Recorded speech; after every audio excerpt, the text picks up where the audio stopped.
Welcome, everyone, to People on Dating. I'm your host, Will Morales. And for those of you who are tuning in for the first time, this podcast is about dating ups and downs and how to navigate through it. Today, my guest is Kim Hamer. And let me tell you a little bit about Kim. On April 16, 2009, Kim Hamer watched her 44-year-old husband take his last breath. During his illness and after his death, she was amazed by the beautiful, helpful ways their coworkers, bosses, and friends and family supported them. Kim started calling their actions acts of love. I love it. Kim, thank you so much for being on People on Dating. How are you? I'm good. It's good to be here. Thanks for having me, Will. No, it's my pleasure. So Kim, tell us, how did you get, after your husband's, you lost your husband, and we're sorry about that. And we all lost someone during our lifetime, and it just, sometimes you got to just keep on keeping on. But how did you get here? How was your journey? How was Kim Hamer's journey to today? Well, that's a really good question, because sometimes I'm like, I don't know, how did I get here? You alluded to in my bio, one of the things that happened when my husband was sick was that some people showed up, like a lot of people showed up and just took the reins, and they just did things that were really helpful. They said, hey, you need to get rides arranged for your husband to the cancer treatment center. So we'll do that. Friends would say, we had 3 kids at the time, and friends would say, I'm going to pick up the kids from school on Friday, and you're not getting them back till Saturday morning. Right. They would say, look, I remember you said that the light in the kids' bedroom needs to be fixed. I'm going to send over a handyman to do it. We're going to take care of mowing. We're going to take care of making sure that the lawn gets mowed. We're going to, of course, the groceries, people buy groceries. But I also noticed that a lot of people didn't know what to do or what to say. And a few years after my husband died, I just decided to write a book for those who didn't know what to do or what to say, because 100% it was me before my husband got sick. And so what I realized is, I make the joke that if 1 in 3 of us are going to get cancer, the other 2 need to know how to support. Right. And that even that's true for dating as well, right? I mean, we assume that we're going to date someone who's really, really healthy, and they're going to stay healthy, and that we're going to have this long relationship with them. And sometimes it doesn't turn out that way. Yeah. And you're sort of in this, depending on where you are in your dating and the dating continuum, maybe you're having this serious relationship with them. You're not quite there where you're like you're not the advanced healthcare directive on their advanced healthcare directive, but you want to be supportive and you want to help, but you just don't know what to say. Or maybe maybe you're dating someone and it's their parent who's sick, or their, child, or their sibling, and you want to be helpful. And so really those are the people I wrote the book for. It's for all of us who didn't know what to do or what to say. I joke that I got here one pinky toe in front of the other, and that's literally how I did it. Those early days after my husband died I don't actually remember them very well. I remember certain scenes, certain things that I remember walking in the neighborhood and calling people. My husband died at 1:16 a.m. And I came home, slept for like 3 hours, got up and decided I need to go for a walk, which was true. And I remember walking in the neighborhood and calling people and telling them that Art had died. And then my friend said, where are you? And I said, I'm walking. And she said, but where are you walking? And I said, I'm in my neighborhood. And something in my voice made her think that she needed to come get me. And she said, well, what street are you on? And I was like, I don't know. And in fact, I was lost. I couldn't even figure out how to get home. That's what grief does to the brain. So having people early on and just kind of focusing on that one pinky toe in front of the other was really important. But having people showing up and just kind of taking over and doing things for me and my children was really, really important. So the joke is I got here one pinky toe in front of the other, and eventually it was one big toe in front of the other, and then it was one foot in front of the other. And sometimes there are still days, it's been 13 years, there's still days where it's one pinky toe. There are still minutes where it's one pinky toe in front of the other, because grief is not something that goes away. It doesn't affect me. as regularly as it did in the beginning, but it is always present. It just kind of shows up, and sometimes very intensely, in moments. You touch base on, when we dating and, especially when you're younger, you think the person that you're dating might be the one, but then they get sick. I have a friend of mine, and they're my age in their 50s, early, yeah, 50s, late 50s, something like that. And now it wasn't cancer driven, but, they started dating and she got sick. She ended up Yes. getting COVID. Um, Ah, and I think something else happened. I can't remember, but he was nice enough to invite her to her home, his home, and he took care of her. And they just started dating, maybe a month or two in. wow. And and still, this is like 2 years ago, and they're still together. They still have their ups and downs, but Right. you know, um, when I remember when I was younger, when I was in my 20s, when I saw my grandfather slowly but surely waste away because he had lung cancer, and I felt that I wanted to say how I felt about him, but for some reason my grief was taking over where I was upset. I couldn't speak to him, and then when Mm, he passed, it's like all the emotions that I had for him just came out. And I remember this was yes. it was August of 1986. And I remember that Saturday, I remember I called a couple of my friends. I said, listen, I want to play softball. Is it okay if I come? And they go, yeah, definitely, definitely. And so all my friends slash teammates showed me the love. They all gave me hugs and Yes. all that. And that felt great. And I started getting calls from work and all that. So I could, it is such a big help when you have certain friends. And I remember I like what you did. It was just one toenail or crawling. Exactly. And then Exactly. and then after a couple of months, I started feeling okay because I remember, he lived life the way he wanted to. Even in his 80s, my grandfather was still hanging out with his friends. And I was like, Right. wow, he was still hanging out. Now, and he was a smoker, but he still smoked to the end. He says, hey, I'm gonna Yep. might as well. So Kim, with when it comes to dating, um, and you talking about brand new relationships or seasoned relationships, have you dealt or of people that gotten sick and the other person was there to support, or God forbid they went away because they couldn't handle it? How do you navigate through that, especially at a time of need? Well, it's really interesting. So I work primarily with managers and organizations who have employees who are dealing with cancer or loss or, any type of health crisis. Yeah. But the 5 tools I teach are really perfect for everybody, right? So the first thing is, and yes, I do. I've met with people who have, who, they've left relationships because Mm. the person was really sick, and they left relationships for all sorts of reasons when the person was really sick. I have 3 people specifically I have in mind, and each of them left relationships for a different reason. Mm. So we'll go into that in just a second. Sure, sure. So the 5 steps I always talk about is whether or not you're going to leave. First thing is say something. Right. Because I think sometimes, even if it's a casual dating situation, maybe you've been out on 3 or 4 dates and they say, hey, I think we're going to have to stop dating because I have cancer. You don't want to be like, and I'm leaving silent on purpose, right? You Yeah. don't want to say nothing, Yeah. right? Like that is the second worst thing you can do. The first worst thing you can do is say, if you need anything, let me know. And I know probably many of your audience members have said it before. And here's the reason it's not helpful. One, what is anything?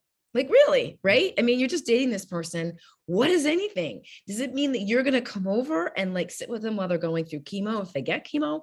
Or did you mean that you'd be happy to like hang out and watch a movie every now and then, or just drop off a bottle of wine, right? Right. Did you mean you go get groceries, or did you mean you take their kids out for a little bit? Like, what is anything? It's way too big a word. The second reason it's not helpful is now you're asking the person who you don't know very well to break apart their day to find one thing that you might do. And I don't know about you, but I mean, Mhm. luckily I can remember what I ate for breakfast today because I haven't eaten yet. So, Right. but most people don't remember what they have for breakfast.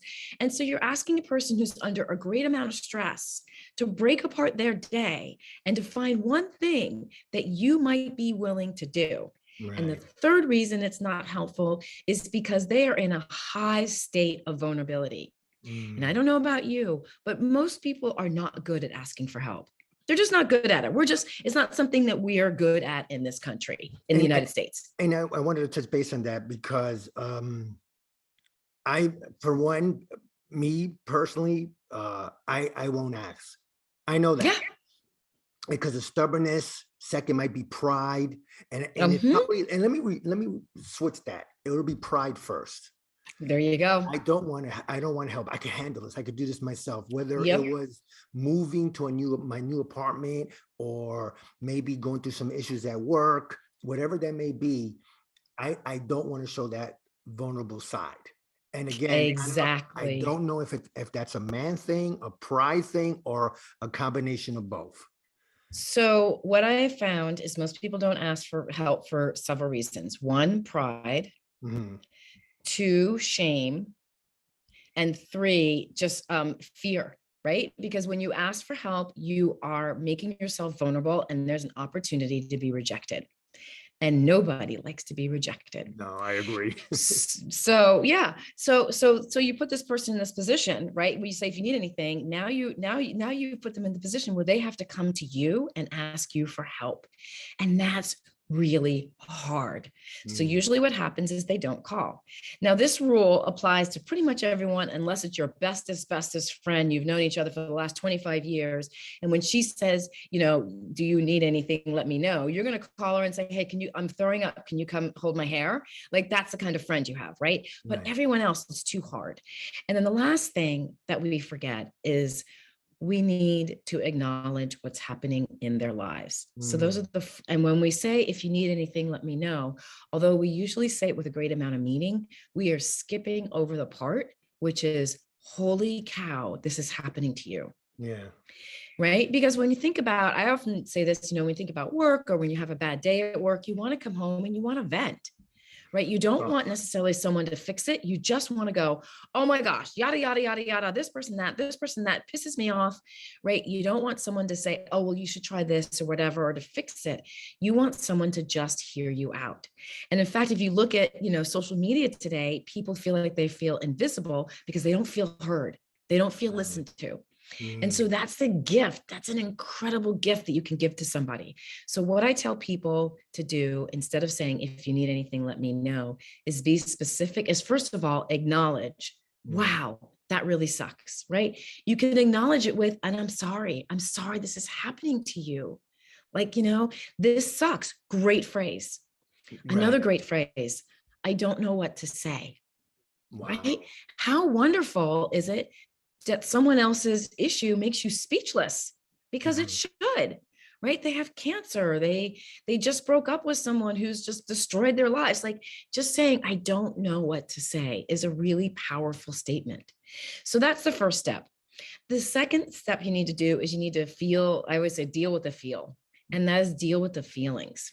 Mm. We often like to kind of jump ahead and go into some type of action, and this goes, so instead of dealing with this person and saying, okay, well, here's what I can do for you, you can actually go, wow, this is really hard. And this is where you have the conversation with yourself or somebody else. You talk to them, you say, you know what, my grandmother had cancer and I'm really scared that this person now has cancer, this person who I happen to care about and like right now, who I'm dating, has cancer, and it just brings up so many memories of my grandmother's cancer. Right. Or it can be thoughts of, oh my God, I don't want to date someone who's bald and has no hair. Right. Right. Oh God, There's, imagine. Yeah. so, there's that stereotype out there. It can Yeah. be something like, if I stay, I don't think, like, I want to leave because this is too hard for me, which is an okay thought. Right. I mean, I think sometimes we feel shame about the thoughts we have, but it's an okay thought to have that thought. That doesn't mean you're going to act on it. And maybe you Okay. will, and maybe you won't. But acknowledging how you feel and acknowledging the thoughts that are going through your head is really important, because that will clear it out so that you can take thoughtful action.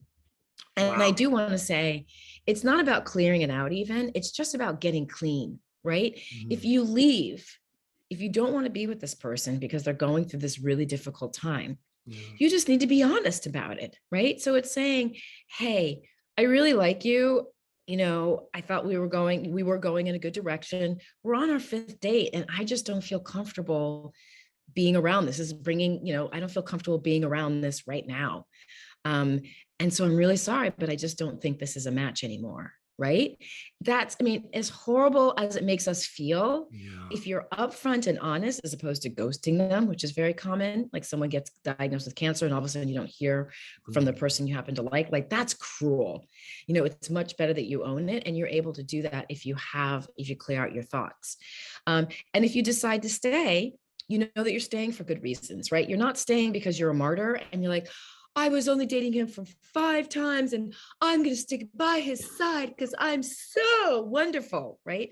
Right. That's the worst reason to stay for. If Yeah. you want to stay, you stay because you feel like you like this person and you want to help out. And then if you get to that point, then you can get to step 3, which is taking really thoughtful action. Right. And where you are on the dating scheme really depends on what kind of action you take. If Mhm. you've been dating for 4 or 5 months, you can be someone who might help or organize rides. If you've only been dating 5 or 6 times, you could be the person who says, hey, let me bring you dinner on Thursday night. Or do you want to hang out and just watch a movie on Saturday night? Or, I've got these tickets. I thought you might want a break, and I got tickets to go see this thing. So let's go do that. Right. Yeah. So you can still show up and date them while they're going through their difficult time. You don't have to talk about the grief, the cancer, whatever it is.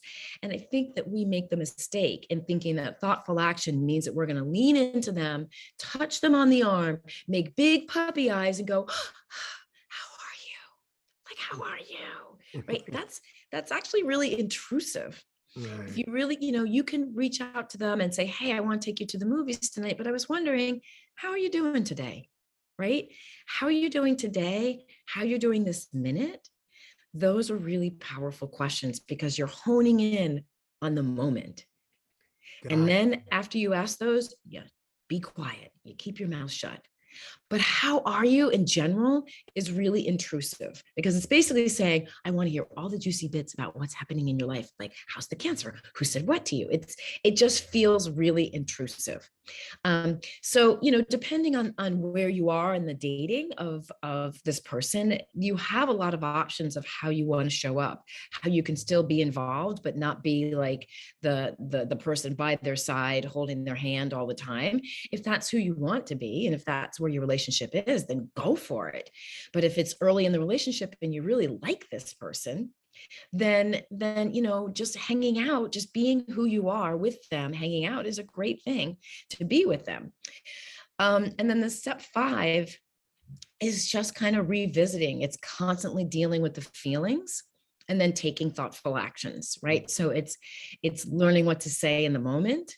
It's remembering not to take things personally, because if this person is dealing with cancer or is dealing with a loss, there are some days they're just not going to want to hang out, no matter how wonderful you are.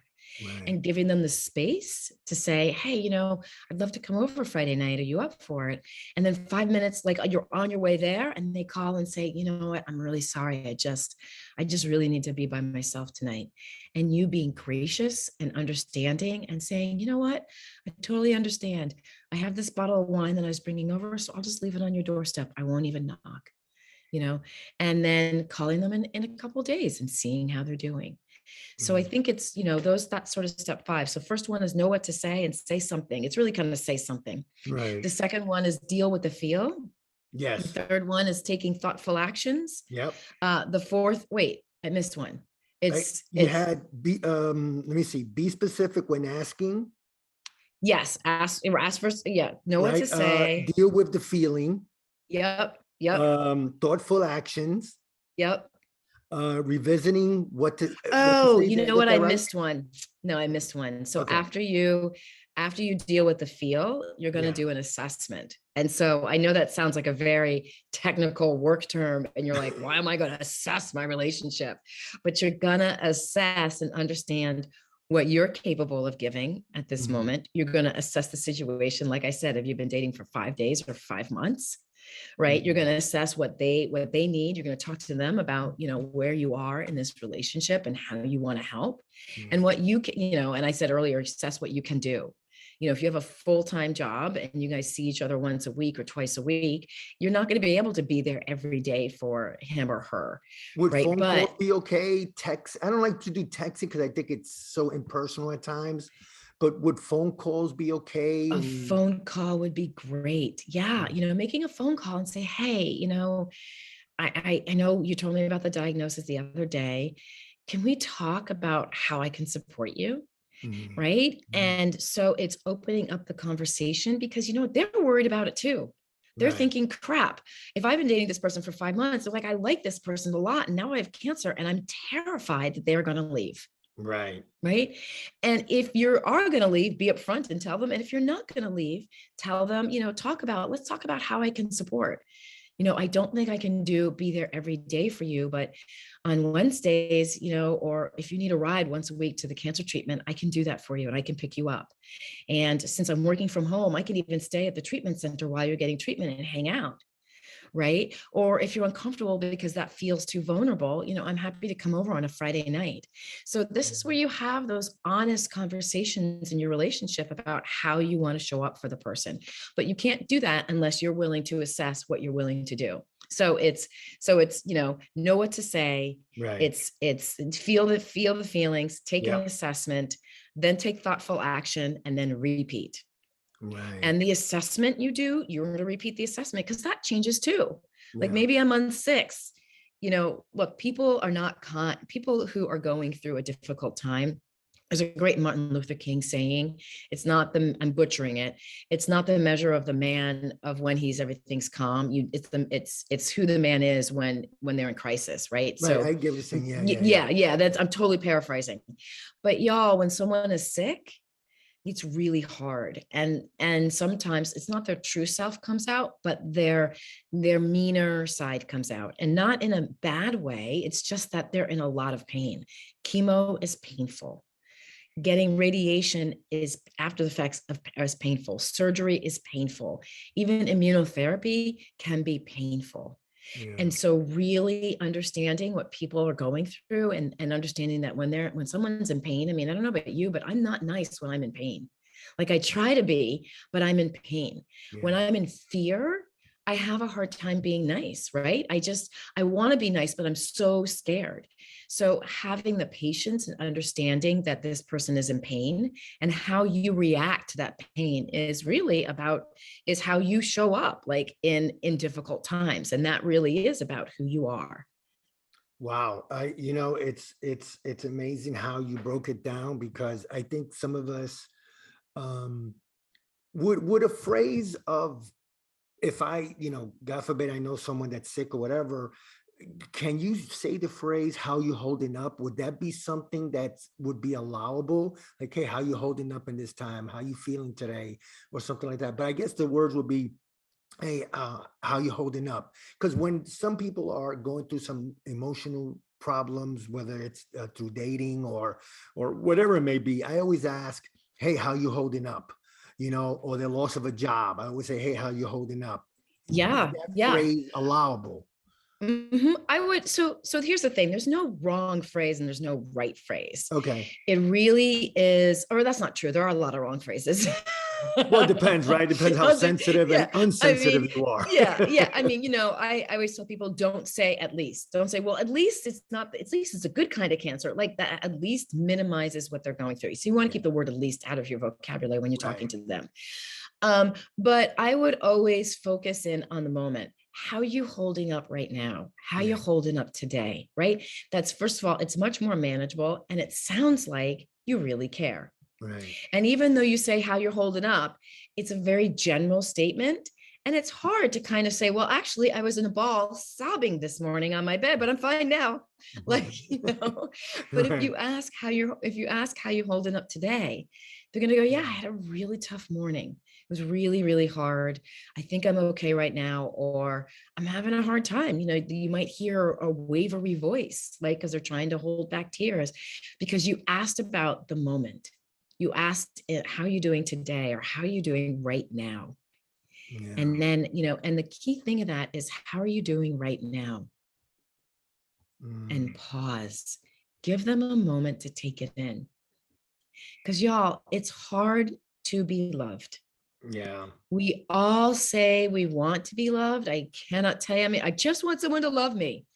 Well, I firmly believe in order to have the love, you have to accept the love, and you have to want to love somebody else.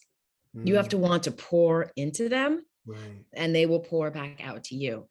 And oftentimes those people who I just want to be loved, they are so specific about how that love is going to show up that they miss the love. Yeah. So they're like, I want to be loved this particular way. The man has to show me he loves me this way, in this form, in this format. That's when I know I'm loved. And yet he's showing you that he loves you by doing all these other things. And so one of the best ways that you can show someone that you love them is by asking a question and being silent. Mm. And it's uncomfortable sometimes, right? It's being present. We all talk about being present. We want people to be present with us and all this other stuff, but we don't know what that looks like. And Right. so what it looks like is saying, hey, how you holding up right now? Right? Yeah. And depending on where they are, first of all, they probably haven't been asked that question in that way. Yeah. So it's going to take them back. And depending on where they are, you might get I'm okay. It's really hard. You probably won't get hey, I'm doing great. Like everything's great. Like, you're Right. probably Right. not going to Right. get that.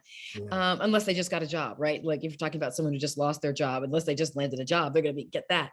But you'll probably get that, more likely I'm okay, to you might get an outpouring of emotion about where they Right. really are. Because they might be holding it in for that period of time. Yeah. Exactly. And what a gift that is to give to someone who you care about, right? I mean, that's the relationship that we all crave, Yeah. that connection.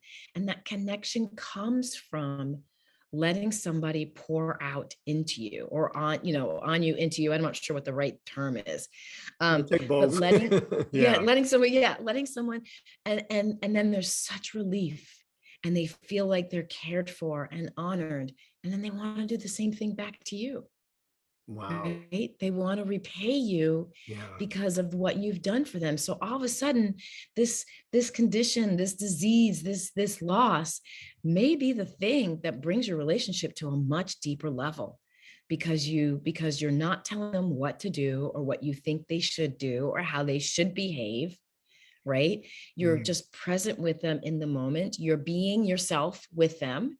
You're making them laugh. You're taking them to dinner. You're buying a glass of wine. You're showing them some stupid, maybe you guys are into horror movies, and you're Yeah. you're finding the best horror movies of the last 10 years, and you're sharing them together.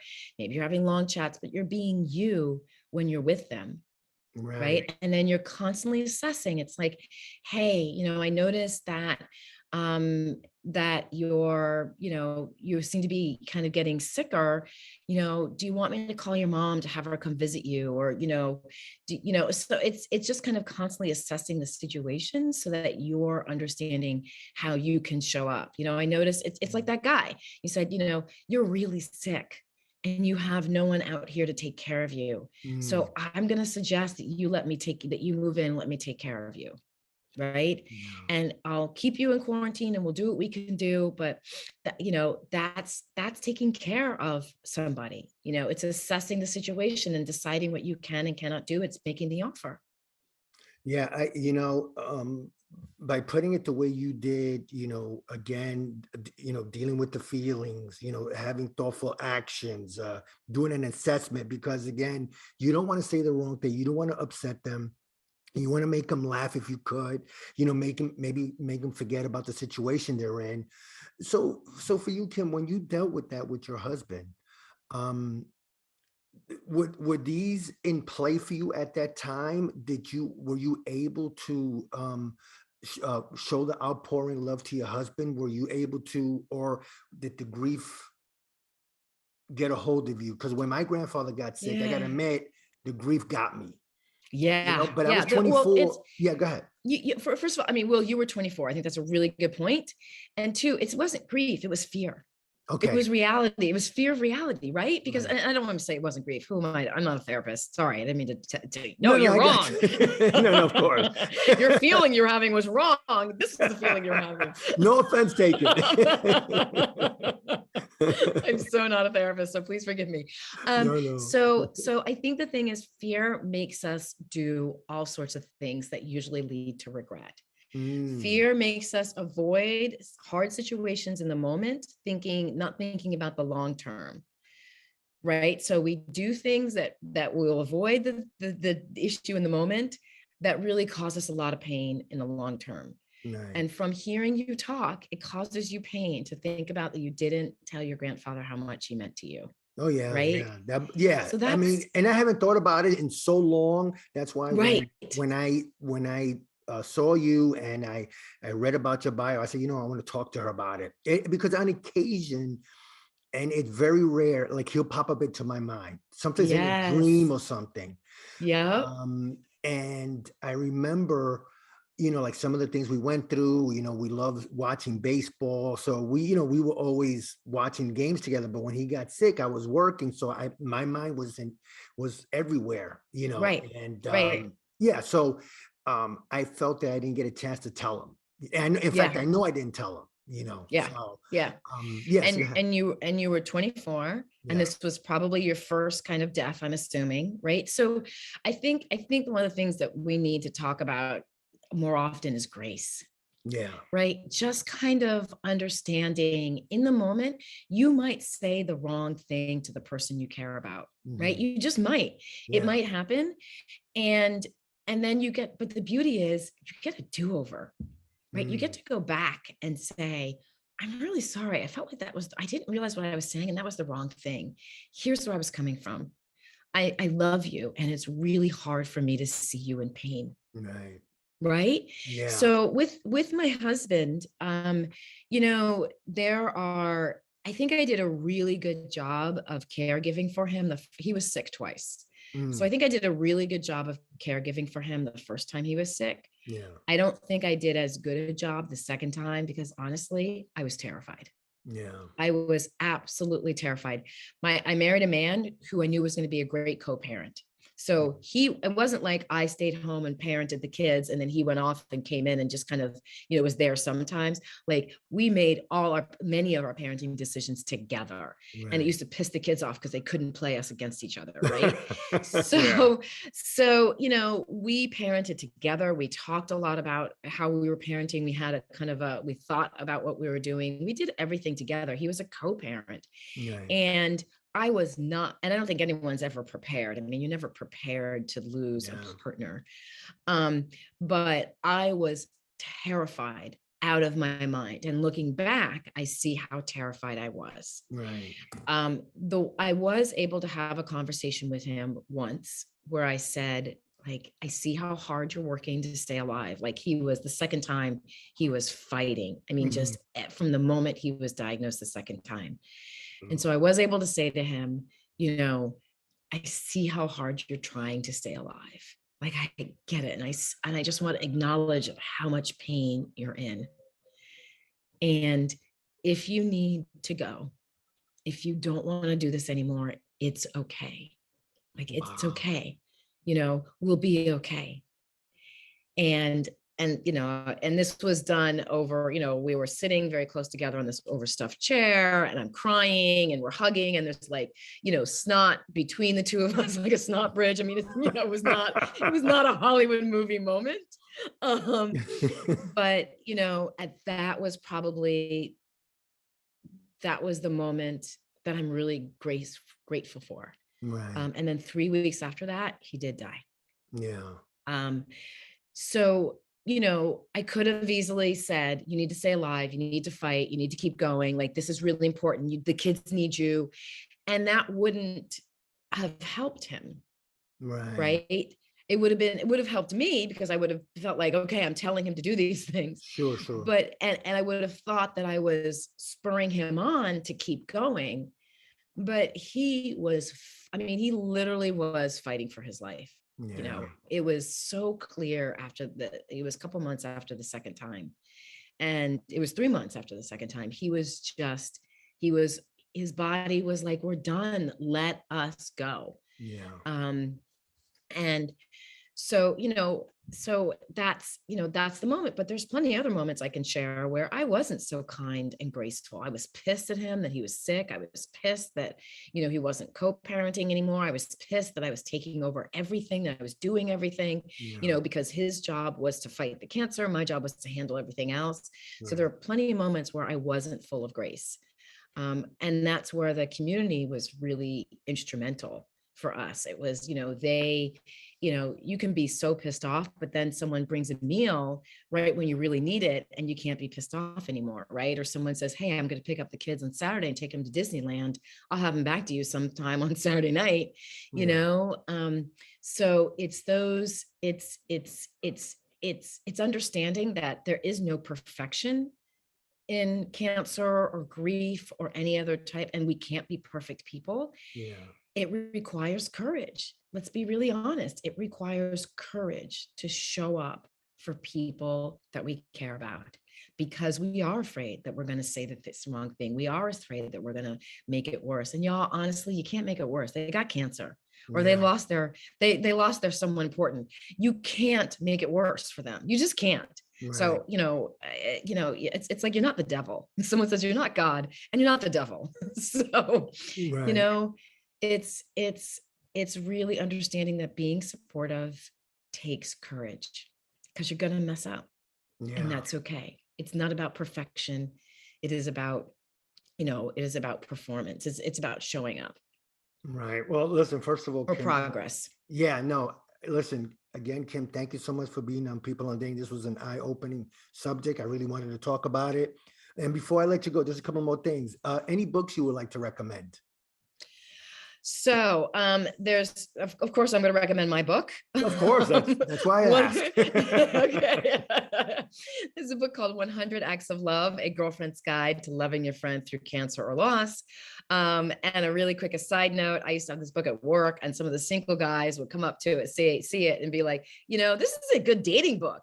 So it has 100 different ways that you can easily show up for someone who's going through cancer or loss, and it's not just for girlfriends.